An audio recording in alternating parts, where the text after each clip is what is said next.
Hello guys, welcome to our channel. आप लोगों का बहुत बहुत स्वागत है हमारे चैनल एडमिशन हब में। आज हम करेंगे यूनाइटेड कॉलेज का कैंपस रिव्यू। बहुत सारे लोगों ने रिक्वेस्ट की थी कि अभी तक यूट्यूब पे यूनाइटेड कॉलेज का कैंपस रिव्यू नहीं मौजूद है। सो प्लीज़ अगर वीडियो आपको अच्छी लगे तो चैनल को लाइक एंड सब्सक्राइब ज़रूर कीजिएगा। और कोई भी चीज़ आपको पूछनी हो तो स्क्रीन पे मैंने नंबर दे रखा है, वहाँ से आप नंबर लेके हमसे बात कर सकते हैं, या फिर कोई भी चीज़ पूछना है तो पूछ सकते हैं।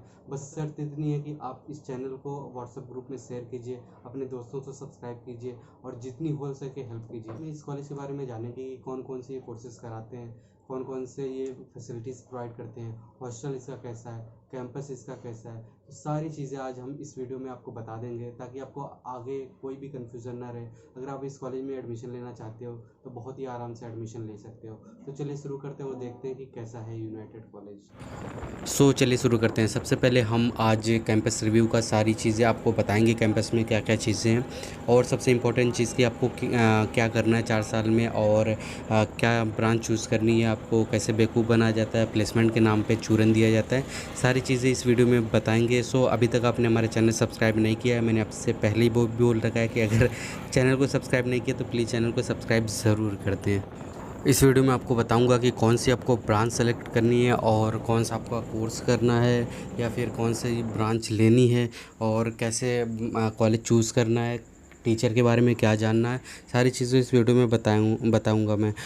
अभी तक आपने चैनल सब्सक्राइब नहीं किया तो प्लीज़ चैनल को सब्सक्राइब ज़रूर कर दो। और ये कॉलेज जो है यूनाइटेड कॉलेज है, ग्रेटर नोएडा का ठीक कॉलेज है, और यहाँ पे आप पढ़ाई कर सकते हो। आप बीटेक कर सकते हो, एमबीए कर सकते हो, बी फार्मा कर सकते हो। तो इसका कैंपस भी काफ़ी अच्छा है, आप अभी आगे देखोगे। और अगर हम बात कर लेते हैं बीटेक सीएस की, तो इस समय जो बीटेक सीएस का चल रहा है वो आपको सीएस में आईओटी दे देते हैं, आईटी दे देते हैं, आईटी दे देते हैं, या फिर नॉर्मल सीएस दे देते हैं, या फिर मशीन लर्निंग दे देते हैं।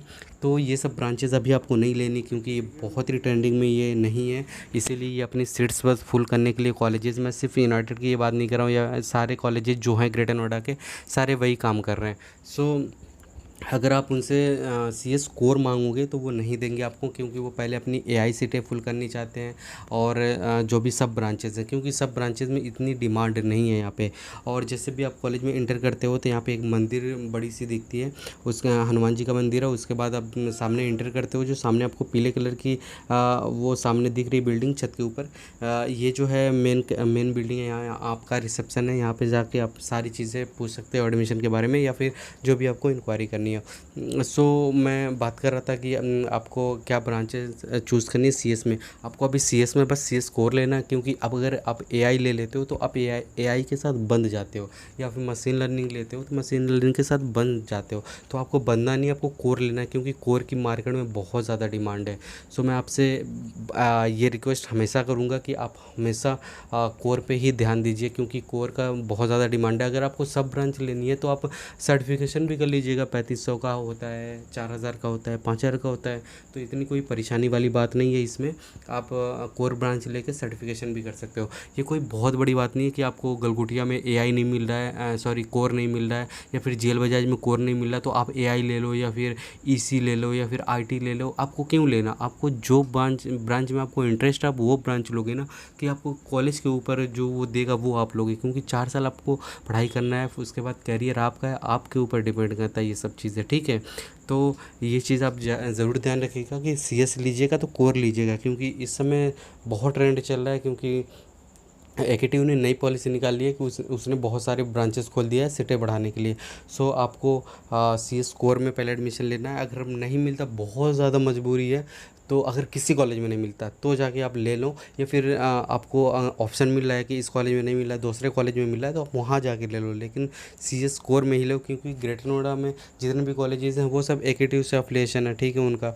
और सारे कोर्सेज बिल्कुल सेम होते हैं, सारा सेमेस्टर बिल्कुल सेम होता है, और उसमें आपको सारे टीचर बिल्कुल ओवरऑल सेम होते हैं। क्योंकि टीचर जो है कभी 6 महीना इस कॉलेज में पढ़ा रहे हैं, कभी गलगोटिया में, कभी जेल बजाज में, कभी जेएनआईयूटी में, कभी आईएमटी में, कभी आईटीएस में, कभी यूनाइटेड में, कभी मंगलमय में। सो ओवरऑल आप से ये कह सकते हैं कि सारे टीचर जो होते हैं वो एक ही जैसे होते हैं, तो टीचर का कोई उतना टेंशन है नहीं। और सबसे बड़ी चीज़, आपको अगर एडमिशन लेना है तो उस टाइम पे आपको देखना है कि टीचर की क्वालिफ़िकेशन क्या है और टीचर मतलब एक्सपीरियंस क्या है। क्योंकि बहुत सारे लोग बस उसमें प्लेसमेंट के चक्कर में मर मिटते हैं कि भैया उनका 50 लाख का या फिर 70 लाख का या फिर 15 लाख का प्लेसमेंट लगा तो हमारा लगा है। भाई मैं आपको बता देता हूँ कि सारे लोगों की कैपेबिलिटी अलग अलग होती है। आप हो सकता है उसने 50,000 लाख का उठाया हो तो आप 1 करोड़ का भी उठा सकते हो, लेकिन सबकी अलग अलग कैपेबिलिटी होती है। तो ज़रूरी नहीं कोई 15 लाख रुपया लिया हो तो आपको 15 लाख मिले, हो सकता है आपको 4.5 लाख मिल जाए, आपको 7 लाख मिल जाए, आपको 3 लाख मिल जाए, आपको 2 लाख का मिल जाए, आपको 15 लाख का, आपको 20 लाख का मिल जाए। सो आपको प्लेसमेंट के पीछे नहीं भागना, अपने नॉलेज के पीछे भागना। आपको CS अगर ले रहे हो, क्योंकि CS इस समय सारे बच्चे ट्रेंडिंग में CS ही चल रही है, तो CS में आप लोगे तो आपको कोडिंग सीखनी पड़ेगी। बिना CS के आप कोडिंग के कुछ नहीं कर पाओगे। क्यों? यहाँ तक कि आपको EC वाले कोडिंग सीख रहे हैं और IT वाले कोडिंग सीख रहे हैं, तो CS वालों कोडिंग ज़रूरी है। बहुत दफ़ा ऐसा होता है कि बच्चे कोडिंग सीखते नहीं हैं, CS से पढ़ लेते हैं, फिर जॉब नहीं लगती। मार्केट में यही रट्टू तोता बना के निकाल दिया जाता है। आपको ज़्यादा फोकस करना है कि उस कॉलेज में एडमिशन लें जहाँ पे आपको प्रैक्टिकल नॉलेज करवाई जाए। प्रैक्टिकल नॉलेज का ये नहीं मतलब कि जो AKTU ने 10 एक्सपेरिमेंट बोला है तो वही 10 एक्सपेरिमेंट आपने कर लिया और आपका प्रैक्टिकल नॉलेज हो गया। वो प्रैक्टिकल नॉलेज नहीं है। आपको इंटर्नशिप को आपको कॉलेज ले जाए, 4 साल में 4 साल आपको इंटर्नशिप कराए कुछ महीनों की, आपका कोलैबोरेशन करवाए उसके साथ इंडस्ट्रीज़ के साथ, आपको इंडस्ट्री के बारे में पता चले। रट्टू तोता बनाकर घर बैठा रहे हैं सबको। मैं आपसे बार बार कह रहा हूँ कि आप किसी कॉलेज के, बहुत हाई फाई कॉलेज के पीछे मत भागिए, सारे एक जैसे ही हैं बिल्कुल।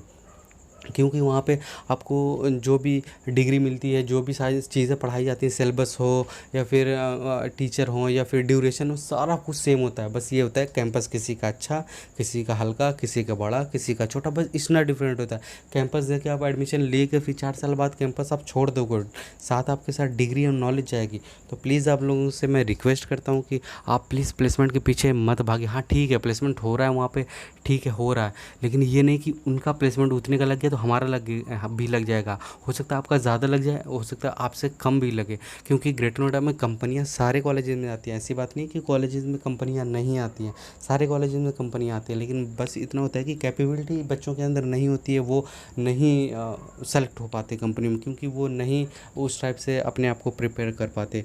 सो ये सारी चीज़ें मैं आपको बता रहा हूँ क्योंकि ये मेरा एक्सपीरियंस है पूरे 5 साल का, 6 साल का, जब से मैं ग्रेटर नोएडा में रह रहा हूँ। सो आप इस बात को हल्के मत लीजिएगा कि जो मैं बातें आपको बता रहा हूँ CS के बारे में, टीचर के बारे में या फिर प्लेसमेंट के बारे में, बहुत ही सीरियसली मैं बता रहा हूँ। ये जो है इसका ऑडिटोरियम है, काफ़ी अच्छा ऑडिटोरियम है, बड़ा है, तो अच्छा मुझे लगा काफ़ी। इसके बाद जस्ट इसके बाद आपको हॉस्टल भी देखने को मिलेगा। सो आप हॉस्टल को भी देख लीजिएगा। हॉस्टल मुझे काफ़ी अच्छा नहीं लगा क्योंकि बहुत ही टूटा फूटा और बहुत ही वैसे ही गंदा सा लगा था। सो ये जो अमूल का आप सामने देख रहे होगे ये दुकान, ये हर कैंपस में मदर डेयरी का होता है या फिर अमूल का होता है। वो जिस कंपनी के साथ टाइप उनका होता है तो वो बेचते हैं, तो कुछ प्रॉफिट अपना शेयर करते होंगे। सो ये सब चीज़ें, बाकी कैंपस काफ़ी बड़ा है, इसका काफ़ी ग्रीनरी है, मैदान काफ़ी, मतलब जो भी ग्राउंड वगैरह काफ़ी बड़ा है, बिल्डिंगों वगैरह भी ठीक ठाक हैं। अभी तो इसका एक कैंपस जो है वो इलाहाबाद में है, तो मैं इलाहाबाद वालों बच्चों से हाथ जोड़ के विनती करूँगा, प्लीज़ बच्चे अगर आपको पढ़ना है तो आप ग्रेटर नोएडा में आओ। इलाहाबाद में क्या करोगे आप, कौन सी इंडस्ट्री है वहाँ पे, कौन सा वहाँ पे आप इंटर्नशिप करोगे, कौन सा क्या कर लोगे वहाँ पे, जॉब भी करने तो आप ग्रेटर नोएडा, दिल्ली, बेंगलोर, हैदराबाद चले आओगे। तो प्लीज़ मैं उन सभी बच्चों से भी रिक्वेस्ट करता हूँ कि जो इलाहाबाद, कानपुर और छोटे छोटे सिटीज़ में पढ़ते हैं, आपको अगर वो पढ़ना है तो मैं ये नहीं कह रहा कि सिर्फ दिल्ली या ग्रेटर नोएडा है, आप हैदराबाद चले जाएँ, आप बेंगलोर चले जाएँ, आप चेन्नई चले जाएँ, आप और किसी भी बड़ी सिटी में चले जाएँ, मोस्टली आप मुंबई चले जाएँ आप। लेकिन मोस्टली यही टॉप 5 सिटीज़ में जो मेगा सिटी हैं आपको उसी में जाना चाहिए, क्योंकि वहाँ पे अपॉर्चुनिटी बहुत सी ज़्यादा मिलती है। ये जो आप देख रहे हो कि यहाँ का हॉस्टल है, तो हॉस्टल अभी उस समय थोड़ा गंदा रहा होगा क्योंकि सारी चीज़ें बंद थी, छुट्टी पे सारे स्टूडेंट गए होते हैं, अभी कोरोना भी चल रहा है तो सारी चीज़ें बंद वैसे ही हैं। सो हो सकता है कि आपको ठीक ठाक उतना ना लगे। ये मेस और जिम इस वाली बिल्डिंग है, सामने जो दिख रहा है ये हॉस्टल है, A ब्लॉक, B ब्लॉक, तो इसी में बच्चे रहते हैं। सो आपको सारी चीज़ें उम्मीद है समझ में आ रही होगी। अगर नहीं समझ में कोई बात आ रही होगी तो स्क्रीन पे मैंने शेयर कर रखा है, तो स्क्रीन पे आप नंबर लेकर वहाँ से कॉल कर सकते हो, जो चीज़ें पूछना हो पूछ सकते हो, ठीक है। सो अब देख लेते हैं यूनाइटेड कॉलेज कौन कौन सा कोर्स प्रोवाइड करता है। तो यहाँ पे जो आपका सबसे पहले हम बात कर लेते हैं बीटेक की जो फ़ीस है वो है 4,67,000 रुपये यहाँ की फ़र्स्ट ईयर की ओवरऑल फ़ीस है। फर्स्ट ईयर की अगर फ़ीस आपको पता करनी है तो आप डिवाइड कर सकते हो 4 से। उसके बाद एमबीए की जो फ़ीस है वो है 2,17,000 रुपये। और उसके बाद जो आपकी एमबीए की फ़ीस है वो है 2,33,000 रुपये। उसके बाद आप अगर जर्नलिज्म इन मास कम्युनिकेशन करना चाहते हो तो उसकी फ़ीस है 1,87,000 रुपये। उसके बाद आप बीए एलएलबी करना चाहते हो तो उसकी जो फ़ीस है वो है 3,12,000 रुपये। और लास्ट में आप अगर एलएलबी बीबीए के साथ एलएलबी करना चाहते हो तो उसकी फ़ीस सेम ही है 3,12,000 रुपये। सो सबसे इम्पोर्टेंट टॉपिक पे बात करते हैं जो कि स्टूडेंट की दिल की धड़कन होती है, वो है प्लेसमेंट। सो प्लेसमेंट की अगर इसमें बात कर ले तो हाईएस्ट जो प्लेसमेंट अब तक लगा है वो 19 लाख का लगा है, अमेज़ॉन में लगा है।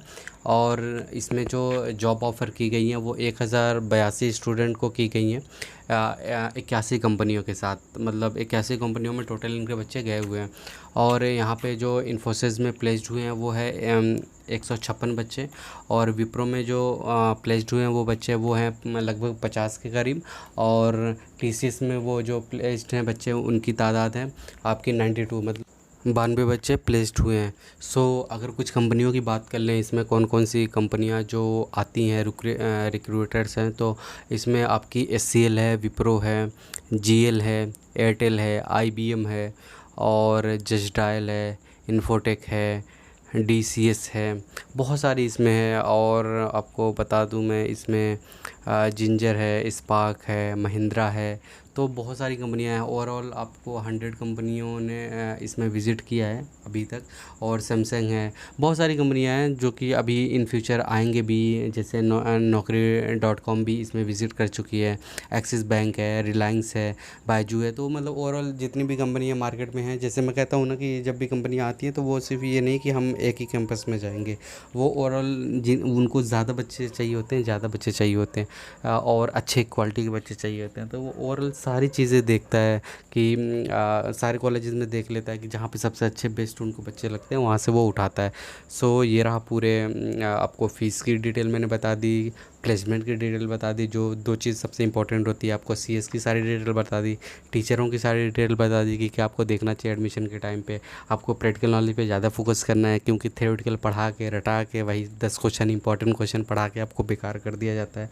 सो इन सब चीज़ों से आप बाहर निकलो, आप सतर्क नागरिक बनो, नागरिक नहीं स्टूडेंट बनो। सो सारी चीज़ें ये है। बाकी अभी तक आपने हमारे चैनल को सब्सक्राइब नहीं किया है तो प्लीज़ यार भाई सब्सक्राइब कर दो, अपने दोस्तों में शेयर कर दो, ताकि जो भी इतनी मेहनत मैं कर रहा हूँ पूरा दिन वीडियो को शूट करना, फिर उसके बाद उसको एडिट करना, फिर उसके बाद वॉइस ओवर करना, तो बहुत ज़्यादा दिमाग ख़राब हो जाता है। सो यही उम्मीद रहती है कि वीडियो चलेगी तो कुछ डॉलर में रेवेन्यू आएगा और कुछ प्रॉफिट, मतलब कुछ पैसे आएंगे तो थोड़ी ज़िंदगी आसान होगी। सो अगर वीडियो सारी आपको अच्छी लगी होगी, कैंपस अच्छा लगा होगा, तो प्लीज़ कमेंट ज़रूर कीजिएगा, कमेंट में थम्स अप ज़रूर दे दीजिएगा कि हाँ मुझे ये चीज़ें अच्छी लगी हैं। और ये आपको बाहर यहाँ से निकलते हुए, क्योंकि सामने जब भी आप आओगे वहाँ पे एंट्री करनी पड़ती है और जाते समय भी एंट्री करनी पड़ती है। इसका गेट जो है वो बहुत हैवी नहीं बना हुआ है, नॉर्मल सा गेट बना हुआ है, लेकिन कैंपस जो है वो काफ़ी बड़ा है, बिल्डिंग है काफ़ी अच्छी है, और ओवरऑल जो भी सारी चीज़ें काफ़ी अच्छी हैं। तो अगर आप यहाँ पे एडमिशन लेने का प्लान कर रहे हो तो ले भी सकते हो। बाकी मैं आपसे वही बोलता हूँ कि जो भी चीज़ आपको पूछनी है आप स्क्रीन पे जो नंबर दिया गया है वहाँ से सारी चीज़ें पूछ सकते हो। उम्मीद है कि आपको कैंपस बहुत ही अच्छा लगा होगा।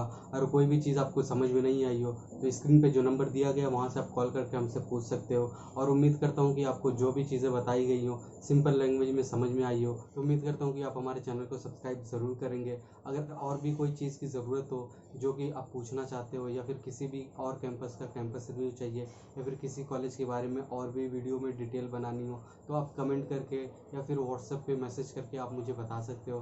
तो पूरी कोशिश करूँगा कि उस कॉलेज के बारे में बताऊँ या फिर उस कॉलेज के बारे में वीडियो बनाऊँ। सो मिलते हैं किसी और वीडियो में, तब तक के लिए गुड बाय।